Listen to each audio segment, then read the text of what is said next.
Intro-intro. Walang intro-intro, ulti kagad. Pero magiging go signal ito para sa mga miyembro ng AP Bren at nakakaramdam na rin.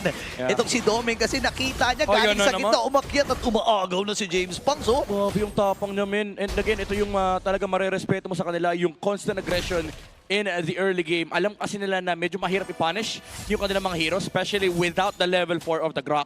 So kinakapitalize ng AP Bren ngayon yung momentum na meron sila, especially because of the starving mid lane ng Aurora. At saktong-sakto din, no? Elegant gem pickup para dito kay Chopskirt. Ayun na. Medyo mahirap patayin ang mid laner ng AP Bren. Kaya naman mukhang ang mga skirmishes na pwede nating makita dito sa river area ay talagang makakalabang ang high uptime heroes na meron ng AP.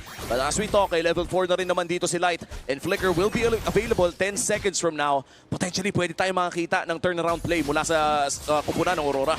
Di kaya nagpapakita, alam niya na nandun si Nova. So inaalalayan talaga nila dito si Shizu kasi isa siya sa mga win condition din.